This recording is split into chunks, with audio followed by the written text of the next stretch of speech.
Hello everyone, and welcome back to English with Cheri. Today, we are going on a very special trip. We are going to the zoo! Are you excited? I know I am! A zoo is a place where we can see many different kinds of animals from all over the world. It's a fantastic way to learn new English words. Let's get started! Look, here we are at the entrance. To get in, we need to buy a ticket. The person selling tickets is at the ticket booth. Since I'm an adult, I'll ask for one adult ticket. One adult ticket, please. One adult ticket coming right up. Here you go. Enjoy. Thank you. After we buy our ticket, we can look at the map. A map helps us find where the animals are. Where should we go first? Let's go see the lions. Look over there. The lions are in a large open space called an enclosure. A male lion is called a lion. A female lion is called a lioness. A baby lion is called a cub. Did you know lions are called the king of the jungle? Even though they usually live in grasslands, not jungles. Lions are very social. They live together in groups called a pride. See, this is a pride right here. Do you see the big lion? He has a lot of hair around his neck. That is called a mane. The lion is yawning. He must be sleepy. And look at the cubs playing together. They are so cute. Now, let's walk over to see the monkeys. Wow, there are so many of them. Monkeys are very playful. They love to climb and swing from the trees.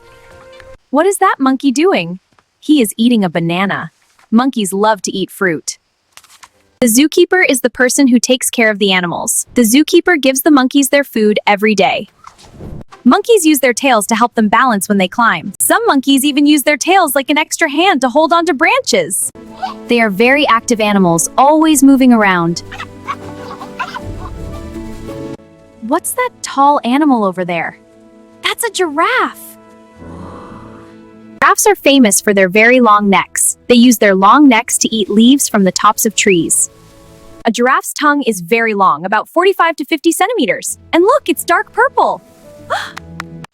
This helps protect it from the sun while eating leaves. A giraffe's coat has brown spots. Each giraffe has a unique pattern, just like our fingerprints. Look at it walk. It has such long legs. It's so graceful. Now, let's head to the water. Do you see those big gray animals in the pool? Those are hippos, or hippopotamuses. That's a big word. Hippos spend a lot of time in the water to keep their skin cool. They can even hold their breath underwater for a long time. Even though they spend a lot of time in the water, they can't actually swim. Instead, they walk or run along the bottom of rivers and lakes. And although they may look big and slow, they can run incredibly fast on land. Let's visit one more area, the reptile house. A reptile is an animal like a snake or a lizard. Some people are scared of snakes, but they are very interesting. Look at this snake behind the glass. It's shedding its skin. This means it's growing a new layer of skin underneath. Snakes don't have eyelids. They cannot blink. That's why their eyes always look open. And over there, what's that? Oh, a turtle!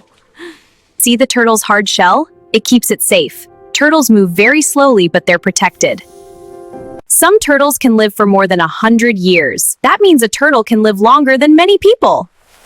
Before we leave, let's stop by the gift shop. A gift shop is a store where you can buy souvenirs. A souvenir is something you buy to remember a special place. Look at all these stuffed animals. I see a soft lion, a little monkey, and even a giraffe. You can also buy postcards, keychains, and t-shirts. There's lots of fun souvenirs. If you could choose one souvenir, what would you buy? I think I want this little monkey. Look how cute it is. It looks just like the monkey we saw earlier swinging in the trees. Wow, what an amazing day at the zoo. We saw lions, monkeys, giraffes, hippos, and snakes. We learned so many new English words today, like ticket, mane, souvenir, map, zookeeper, and shell. I hope you had as much fun as I did. Remember, practicing English every day is the best way to improve. You can even try describing your favorite animal in the comments below using the words we learned today. Thank you so much for joining me on our zoo adventure. Don't forget to like this video if you had fun and subscribe to English with Cheri for more fun English lessons. I can't wait to see you in the next video. Bye for now!